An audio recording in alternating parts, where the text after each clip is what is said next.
दोस्तों, जो कहानी मैं आपको सुनाने जा रहा हूँ वो जापान के एक साधु की है। जापान और भारत, इन दो देशों में इतनी कहानियाँ हैं जो हमें सत्य तक जाने में बहुत मददगार साबित होती हैं। तो इसमें से एक ये कहानी है, बहुत खूबसूरत कहानी है। तो बिना वक्त बर्बाद किए चलिए शुरू करते हैं। एक शाम का वक्त था दोस्तों, सर्दियों का मौसम था। एक व्यक्ति, एक साधु चला जा रहा था। वो एक स्थान से दूसरे स्थान पर जा रहा था। वो जंगल के रास्ते से चलता जा रहा था। वो चलता गया, चलता गया, चलता गया। कुछ ही देर में अंधेरा होना शुरू हो गया। जैसे ही अंधेरा होना शुरू हुआ, बर्फ गिरनी भी शुरू हो गई। ठंडी हवा चल रही थी। सर्दियों का मौसम था। बहुत ज़्यादा ठंड बढ़ चुकी थी। उसे इतनी ज़्यादा ठंड लग रही थी और आसपास कोई बस्ती नहीं थी। वो सुनसान जगह पर चलता गया। अचानक बहुत सारी धुंध आसपास भटकने लगी। कुछ दिखाई नहीं दे रहा था। उस व्यक्ति ने सोचा, आज तो मेरा काम तमाम हो जाएगा। वो फकीर दोस्तों, वो साधु चलता गया, चलता गया। उसकी किस्मत अच्छी थी कि उसे एक बौद्ध मंदिर दिखाई दिया। उसने ठंड से बचने के लिए उस मंदिर के अंदर पनाह ली। रात बहुत हो गई थी चलते चलते, इसलिए उस बौद्ध मंदिर का पंडित अंदर सो रहा था। बाहर उसने देखा ठंड बहुत है। वो सिकुड़ रहा था। उसका शरीर सुन्न हो गया था ठंड से। उसने देखा बुद्ध की 3-4 मूर्तियां पड़ी हैं। उसने बुद्ध की एक मूर्ति उठाई, उसमें आग लगा दी। उस मूर्ति को आग इसलिए लग गई क्योंकि वो लकड़ी की मूर्ति थी। उसने उस मूर्ति को आग लगाया और आग तापने लगा। जब आग बहुत तेज भड़की, जब उजाला होने लगा मंदिर में, तो पंडित की आंख खुली। पंडित ने देखा ये अचानक आग कैसे लग गई मंदिर में। वो भाग कर आया। उसने देखा एक व्यक्ति बैठा है, और सिर्फ बैठा ही नहीं है, उसने आग जला रखी है, और वो भी भगवान की मूर्ति को। उसने उससे कहा कि भाई, ये तुमने क्या कर दिया? भगवान गौतम बुद्ध की मूर्ति जला दी तुमने। तुम्हारा दिमाग खराब हो गया है। तुमने ये कितना बड़ा पाप किया है। तुमने भगवान को आग लगा दी। तुम पक्का पागल व्यक्ति हो। उस फकीर ने एक लकड़ी का टुकड़ा उठाया, राख को टिटोलने लगा। उस व्यक्ति ने कहा, मैं तुम्हें यहाँ क्या कह रहा हूँ, और तुम ये क्या कर रहे हो लकड़ी से? राख में क्या ढूंढते हो तुम? उस व्यक्ति ने कहा, मैं भगवान की अस्थियां खोज रहा हूँ, लेकिन इस राख में तो भगवान की कोई भी अस्थियां नहीं है। अगर मैंने भगवान को आग लगाई है तो अस्थियां भी होनी बहुत जरूरी हैं। वो पंडित चौंक गया उसकी बातें सुन के। उसने कहा, तुम पक्का पागल हो गए हो। ये तुमने बहुत गलत काम किया है। साधु ने कहा, देखो ठंड बहुत ज्यादा है, तुम मेरे साथ बैठो, हम बातचीत करते हैं। 3-4 मूर्तियां और पड़ी हैं, उन्हें भी उठा लाओ। रात आसानी से कट जाएगी। कल जंगल से कुछ और लकड़ियां उठा लाएंगे, फिर जिंदगी आसानी से कटेगी। हम आसानी से सरवाइव कर पाएंगे। तब तक हम चाय पी के मस्ती मारते हैं यहाँ, क्या कहते हो? इस बात को सुनकर वो पंडित और भी ज्यादा क्रोधित हो गया। उसका गुस्सा 7वें आसमान तक लग गया। उसने कहा, तुम उठो और यहाँ से निकलो। उसने उस साधु को धक्के मार के बाहर निकाल दिया। वो साधु सारी रात बाहर ठंड में मरता रहा, परेशान रहा वो। फिर दोस्तों, वक्त बीतता गया और सुबह वो पंडित उठा और बाहर निकला। दरवाज़ा खोला उसने और बाहर देखा एक व्यक्ति पालथी मारकर एक सिल्क के पत्थर के पास बैठा पड़ा है और उसके सामने बैठ के उसकी पूजा कर रहा है। उसके ऊपर फूल चढ़ा के पूजा में लीन है, इतना आनंदित मानो जैसे उसे ईश्वर मिल गया हो। पंडित ये देख के बहुत दंग हो गया, क्योंकि वो साधु वही व्यक्ति था जिसने मूर्ति को आग लगा दी थी।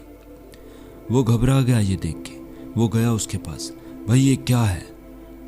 कल रात को तुमने भगवान को जलाया और अब तुम एक पत्थर के सामने बैठ के भक्ति कर रहे हो, पूजा कर रहे हो, आराधना कर रहे हो, ये क्या है?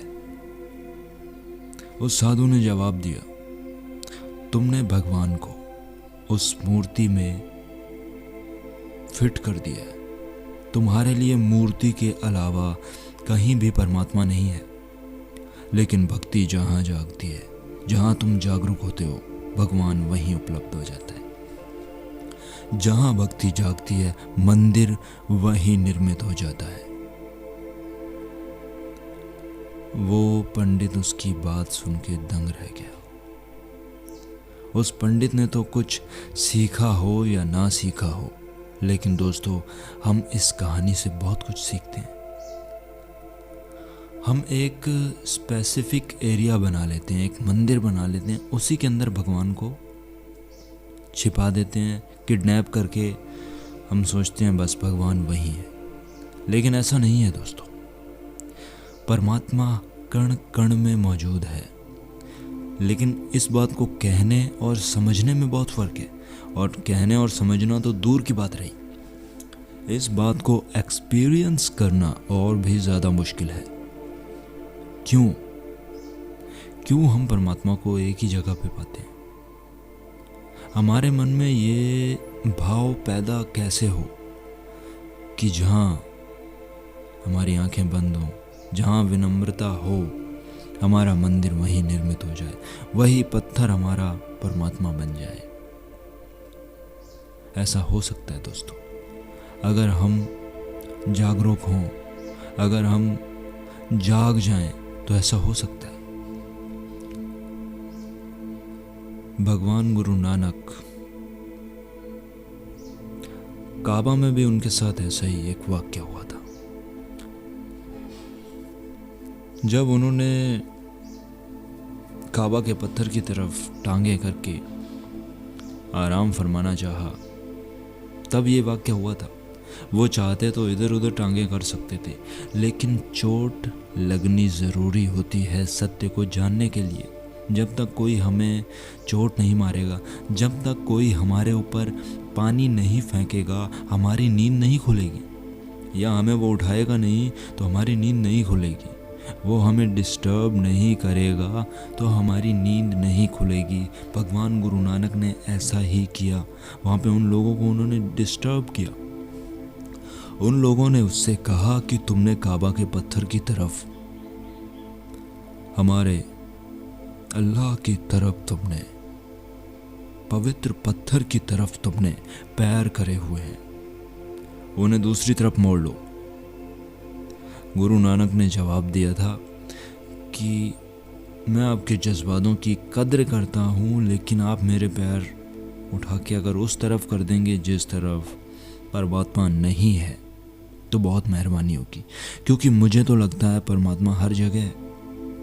कहीं भी कर दीजिए मेरे पैर, इससे फ़र्क नहीं पड़ता। फिर उन्होंने उनके पैर उठा के जिस दिशा में भी किए, वो काबा का पत्थर उसी दिशा में घूम गया। काबा का पत्थर घूमा हो या ना, पर इस कहानी से हम बहुत कुछ सीखते हैं। इस कहानी से हम ये सीखते हैं कि परमात्मा हर चीज़ में मौजूद है। द एग्जिस्टेंस, अस्तित्व ही परमात्मा है। और इस चीज़ को जानने के लिए हमें बहुत स्ट्रगल करना पड़ता है।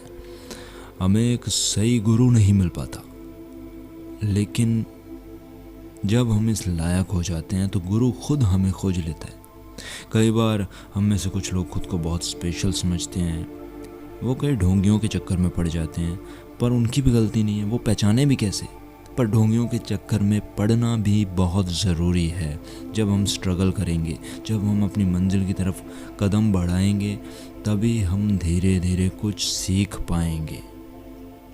तो उम्मीद है दोस्तों इस बातचीत से आप बहुत अच्छे से चीज़ों को समझ पाए होंगे। कुछ मेरे दोस्त चीज़ों को नहीं समझ पाए हैं, तो उन्हें अभी बहुत सारा स्ट्रगल करने की ज़रूरत है। अगर आपको ये कहानियाँ बुरी लगती होंगी तो फिर आपको बहुत ज़्यादा स्ट्रगल करने की ज़रूरत है, क्योंकि एक समझदार व्यक्ति इस कहानी के ज़रिए बहुत आसानी से सत्य को पकड़ सकता है। ऐसी कहानियाँ हमें सिखा सकती हैं सत्य के पास पहुँचना, एक्सपीरियंस करने का मौका। जहाँ हमारी श्रद्धा जागती है वही मंदिर निर्मित करने का मौका, बहुत अच्छा मौका। तो दोस्तों, बहुत बहुत शुक्रिया इस वीडियो को एंड तक देखने के लिए। उम्मीद है आपने इस वीडियो से बहुत सारी ज़रूरी शिक्षा हासिल की होगी और इस वाक्य को आप समझ पाए होंगे। तो प्लीज़ कमेंट सेक्शन में ज़रूर कमेंट करें और हमें अपनी राय दें और अपनी सलाह दें, क्योंकि आपकी सलाह हमारे लिए बहुत ज़रूरी है। तो बहुत बहुत शुक्रिया। फ़िलहाल के लिए मैं आपसे अलविदा चाहता हूँ दोस्तों। अलविदा तो नहीं, लेकिन फ़िलहाल के लिए बाय बाय। दूसरी वीडियोस हमारी ज़रूर देखें, बाकी की वीडियोस, क्योंकि उनमें भी बहुत अच्छी अच्छी जानकारी है। आध्यात्म के प्रति बहुत अच्छी अच्छी जानकारियाँ हैं। तो बहुत बहुत शुक्रिया दोस्तों। हम बातचीत करते रहेंगे, लगातार करते रहेंगे, तो इसलिए हमारे चैनल को सब्सक्राइब कीजिए, लाइक कीजिए वीडियोस। और अगर आप अपने दोस्तों को बहुत अच्छा समझते हैं, किसी को, फैमिली मेम्बर्स को चाहते हैं कि वो अवेयर हों, सत्य की तरफ वो बढ़ें, तो हमारे चैनल को सजेस्ट कीजिए, सब्सक्राइब करवाइए उन्हें, हमारी स्पीचेस सुने।